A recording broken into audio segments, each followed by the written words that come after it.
Sayın Atatan YouTube kanalımızın izleyenleri, Türkmenistan gündemi haber bültenimize hoş geldiniz. Bültenimizdeki haber başlıkları: Türkmenistan Devlet Başkanı İsrail Dışişleri Bakanı'nı kabul etti.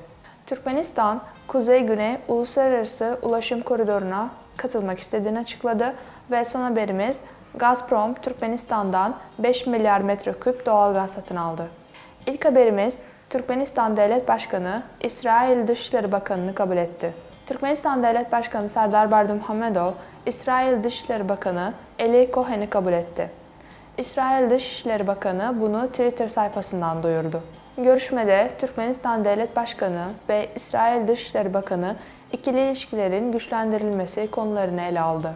Ayrıca Türkmenistan Devlet Başkanı Serdar Berdimuhamedov, İsrail'de Türkmenistan Büyükelçiliği açma olasılığının değerlendirileceğini söyledi. İsrail Dışişleri Bakanı Eli Cohen dün gece bu ziyaret için Aşgabat'a geldi. Bakan Eli Cohen, Türkmenistan ziyareti kapsamında Aşgabat'taki İsrail Büyükelçiliği'nin açılışını yapacak. İkinci haberimiz, Türkmenistan, Kuzey-Güney Uluslararası Ulaşım Koridoru'na katılmak istediğini açıkladı. Türkmenistan, Kuzey-Güney Uluslararası Ulaşım Koridoru Anlaşması'na resmen katılmayı planlıyor. Rusya bu adımı tamamen onayladığını belirtti. Rusya'nın Aşgabat Büyükelçisi Alexander Blokhin bunu TASS ile yaptığı bir röportajında duyurdu. Kuzey-Güney Koridoru konusunda bir anlaşma var. Türkmenistan resmen üye olmaya hazır. Kuzey-Güney bu sadece Rusya Federasyonu için değil, aynı zamanda Türkmenistan için de önemli bir arter. Bu koridor her zaman çok karlı, bu devlet bütçesine ek ciddi gelirler ve eminim ki Türkmenistan da bununla en az Rusya Federasyonu kadar ilgileniyordur dedi. Büyükelçi, Rusya ile Türkmenistan'ın Hazar Denizi'nin doğu kıyısı boyunca bir otoyol inşa edilmesi konusunda önemli müzakereler yürüttüğünde sözlerine ekledi.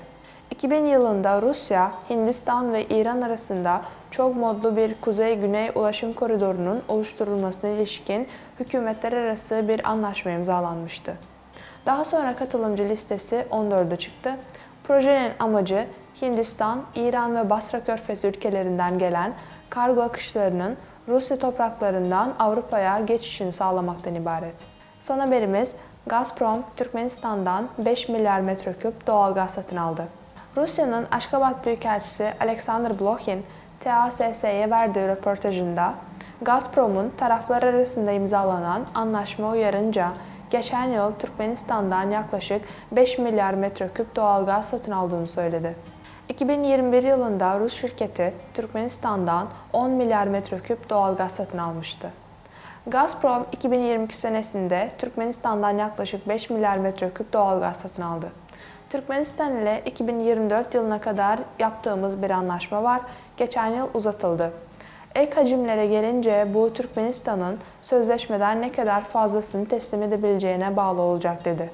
Ayrıca Rusya ve Türkmenistan'ın yeraltı gaz depolama tesislerinin oluşturulmasında işbirliği konusunda karşılıklı ilgilerinin olduğunu belirtti. Müzakerelerin sürdüğünü ifade etti. Sayın Atatan YouTube kanalımızın seyircileri, Türkmenistan ile ilgili Türkçe haberlerimizi atatanturkmenistan.com haber sitemizden takip edebilirsiniz. İyi günler.